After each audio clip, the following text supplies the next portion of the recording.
2018, new year, new American Layers. Welcome back, y'all. I love you all. Thanks for rocking with me. I'm trying out something new. Obviously, I'm going to put some of these episodes on video because it's a little bit more interesting than just the audio. But let's see how it works. So anyway, I'm back at you. This is the American Layers Show. All right.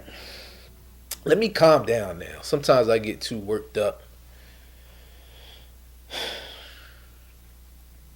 I just get excited. All right. So, let's get right into it. The first thing I want to address is the Ralph Lauren collection video I did months ago. It's like a 19-minute video where I show a bunch of pieces from my collection. People have been asking if I'm going to update that. I want to, but I can't yet. So the answer is no. Not yet. I don't have enough stuff to update that yet. Something like that you want to do right. The first one was 19 minutes long. I want the next one to be just as long, but I want a lot of new pieces. I want to keep it fresh. So, not right now, because I haven't been collecting the same way. I've been grabbing little pieces here and there, but it's just not the same. Excuse me. So, when the time is right, we'll do that. Also, when the time is right and I start grabbing more pieces like I used to, it's going to be crazy because I have a sewing machine now. And before I felt limited a lot of times because anything I grabbed I would have to take to the tailor, and that costs money. Sometimes I would drive up to the tailor with a bag of stuff and I would pick. I'm like, damn, I'm not going to get everything done. Let me decide which ones. And I would sit in the car and switch and swap and decide. But those days might be over for good. If I do this right, if I really learn how to alter these items myself, those days are gone, right? And then the whole world opens up to me. My collection can get crazy. When you're unrestricted, when you can look at like XL, double XL, and know like, okay, I could work with that. And obviously there are still limitations because even when you alter something, you can only go so big or so small, right? Because you could ruin the proportions. But you understand what I'm saying. It's better to have that skill set and go ahead and knock it out yourself and be able to think, than to be limited to what somebody else can do, right? So that's collecting. And by the way, I've been grabbing stuff other than Ralph. It's been like mostly gifts and everything, but we'll get to that later. Let me tell you how I got the sewing machine. American Layers, it's not just clothes. It's about a love for Americana in general, and with that is like camping, right, and things of that nature. So I've been doing what they call hot tenting or hot camping. So pretty much you're out there camping in the winter. Hunters do it. You're in a big canvas tent and you have a stove in there to keep you warm. So it's just as warm as your home. Like it's blazing, right? So I've been doing that lately, and you've probably seen the photos if you follow me on Instagram, Dave_money3. Follow me. I'm quite the photographer. If you've been following, then you've seen the tent photos, right? The style tent is Viking. So it's a big triangle. It's made of canvas. I use trees for the frame. I also have a frame made of lumber that I can swap out, whenever. Anyway, I've been obsessed with wood burning stoves for a while, and also obsessed with the idea of winter camping for a few years. And I finally went ahead and built the tent. But before I built the tent, I was willing to buy one. Problem is, you couldn't really grab a tent for like less than $1,000. Like the setups really cost too much. You're looking at 1,000 to 2,000, even more, like depending on the size of your rig. And I'm a practical person, so I'm thinking, I think about like most purchases this way. Um,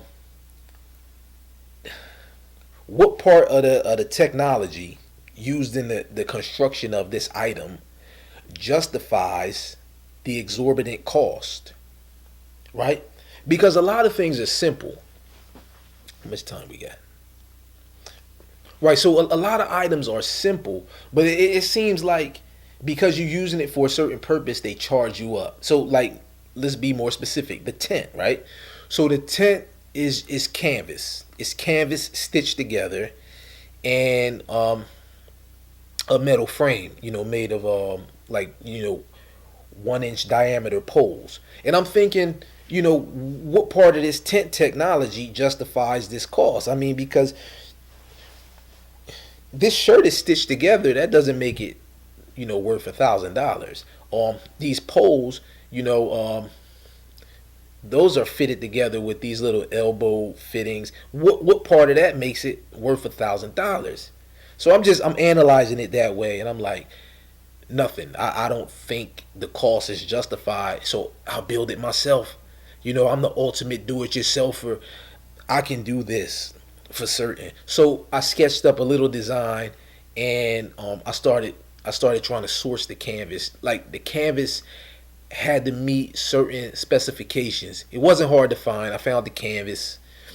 Um, I didn't need poles and fittings because I knew I wanted to use trees. I wanted to be authentic. I wanted that real rustic, outdoors look. So I sourced the material, and my plan was to go to my tailor because I've been dealing with her for a while now, and I trust her. Thing is, I didn't really have a plan drawn out. I had it in my head. I understood what I needed, but I didn't take time to write measurements and draw out like a real schematic or a real pattern. And plus, like when you lay the tent out, it's massive. The tailor is usually working with dresses and small garments. So I'm like, why don't I do it myself? I've always wanted a sewing machine anyway. Like my goal, my dream is to have a fab shop where I can create anything I can imagine. And this includes like metalwork, woodwork, sewing. I've always wanted a commercial machine. So anyway, so sewing has always been a dream of mine. It's always been a component in the larger vision. So I grabbed the sewing machine. Right? Let's not ramble here. I grabbed the sewing machine, and before I crack the box open, I'm thinking like, do I really want to do this, or should I just pay this lady? I said, nah, Dave, you can't do it that way because you don't have a plan. You're going to be back and forth. She's going to be crying about the size of this project. So, I cracked it open. I watched some YouTube videos, and I just did the thing myself. And at first, I was on the fence. The bobbin was kept tangling, and I broke a needle, and my tension wasn't right. But eventually, things got better. I watched more YouTube videos. I realized what I was doing wrong, and the bobbin stopped tangling.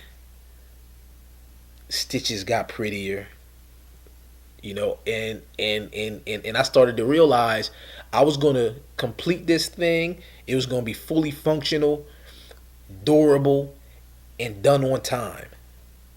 And then I'm like, you know what? I could do a lot more. The realization, like, yo, once I knock this project out, there's a ton of other things I'm going to be able to create. I might upgrade the sewing machine, but, it's nothing like just getting started. You know what I'm saying? And realizing that you can do it, and expanding your pool of capabilities, building your skill set. I love that. It excites me. So that's where I'm at now. I have a sewing machine. Um, I'm ready to go crazy. I'm ready for my next project. At some point, I'll start collecting again. I'll be doing my own hems, um, tapering my own pants. Sweaters that are a little too large. I'll be able to just scale those down real quick. Like that's like I've watched my tailor do that. That's like So you know, you know, enough of that. let me talk about travel a little bit because just like being outside in the hot tent during winter, I've also wanted to visit the Pacific Northwest for a long time, and I put it off for a while. I didn't have like a real excuse to get out there, aside from just traveling. But now I do. One of my closest friends lives out there, and this visit is well overdue. But I finally locked in. I just grabbed a ticket, so in a few weeks I'll be over there in Washington State, and I plan to have a ball. I want to get some crazy photos. My boy, he's been telling me like, Dave, you got to get out here. He's like, yo, if you like that outdoor stuff, you need to come out here because you're gonna get that iconic stuff. This is where it's happening, and I believe him. He's a good dude, and he even hit me with a list. I'm gonna show you. I'm gonna show you this list he hit me with because some of you guys have been out there already, so you can probably tell me which one of these places is my best bet since I won't be out there that long. I'll be there from February 2nd to 6th, right? So I'm not playing with too much time. Here it is. He suggests Diablo Lake, Mount Rainier, Olympic National Park, and Crystal Lake.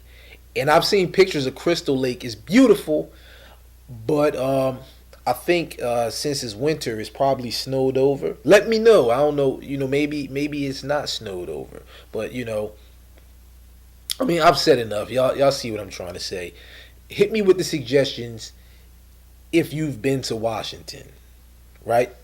Let me know. How would you spend your time if you were only there from the 2nd to the 6th?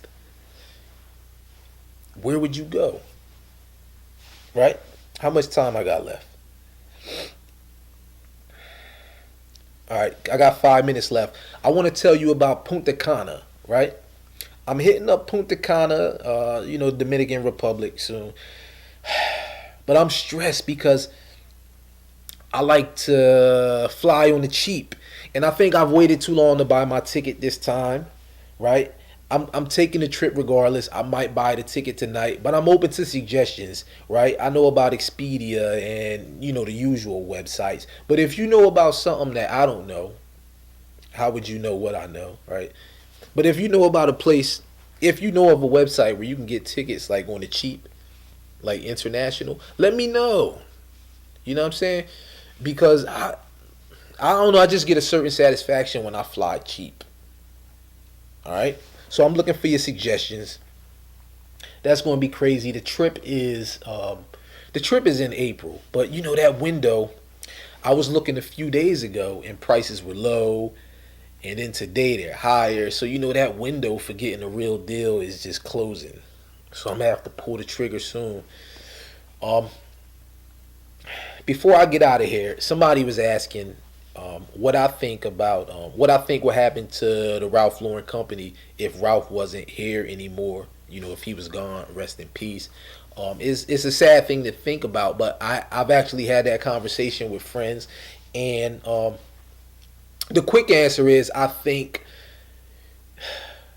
creativity would suffer. Obviously, they are staffed with capable businessmen, but just like how that last CEO was in and then out. You saw it seemed like things got a little less creative when he was there. That's my fear with Ralph. A lot of people understand business, but they don't have that same passion as Ralph. They don't have the same passion that us collectors.